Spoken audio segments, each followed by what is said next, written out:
অন্তর্বর্তীকালীন সরকার আমাদেরকে অবৈধভাবে যে অপসারণ করেছে।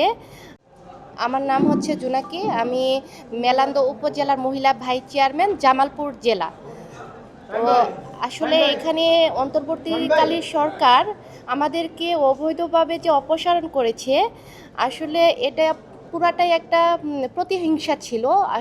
প্রতিহিংসার মাধ্যমে আমাদেরকে অন্তর্বর্তীকালীন অপসারণ করেছে। আসলে আমরা যারা ভাইস চেয়ারম্যান এবং মহিলা ভাইস চেয়ারম্যান আছি, আমরা স্বতন্ত্রভাবে নির্বাচন করে এখানে এসেছি।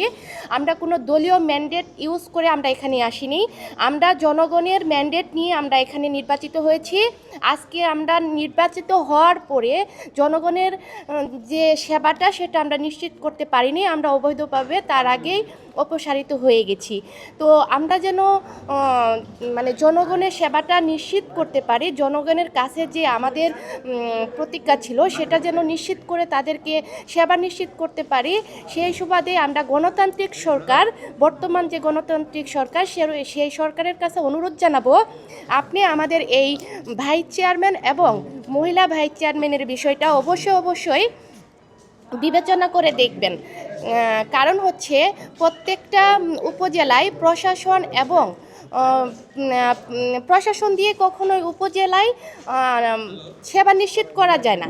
সেবা নিশ্চিত করতে হলে অবশ্যই জনগণের ম্যান্ডেট নিয়ে আসা জনপ্রতিনিধিদেরকে দরকার। তো জনপ্রতিনিধি আমরা জনগণের ঘরের দরজা পর্যন্ত, তাদের আত্মা মানে তাদের মন পর্যন্ত আমরা পৌঁছে তাদের কাছ থেকে আমরা ভোট সংগ্রহ করে তাদের সাথে একটা আত্মীয় সম্পর্ক তৈরি করে আমরা আজকে এই পর্যন্ত এসেছি। আমাদের এলাকার জনগণ আমাদেরকে পাচ্ছে না, তারা আমাদেরকে বারবার বলতেছে যে আমরা সঠিকভাবে সেবা পাচ্ছি না। তো দয়া করে আপনারা এই বিষয়টা দেখবেন।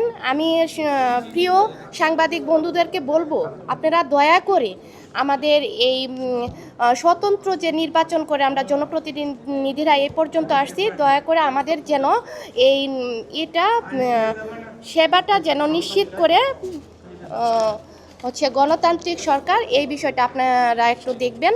কারণ আপনাদের মাধ্যমে আমরা জানিয়ে দিতে চাই সারা বাংলাদেশে এবং দেশের বাইরে যে আমরা যারা স্বতন্ত্র প্রার্থী আছি, ভাইস চেয়ারম্যান এবং মহিলা ভাইস চেয়ারম্যান, আমরা জনগণের ম্যান্ডেট নিয়ে আসা, আমরা জনগণের পাশে থাকতে চাই, ভবিষ্যতে যেন আমরা জনগণের পাশে থাকতে পারি। তো ধন্যবাদ প্রিয় সাংবাদিক ভাইয়েরা, ভালো থাক। 200-র বেশি সার্ভিস ও ফিচারে লেনদেনের সব বিকাশ অ্যাপে সম্ভব।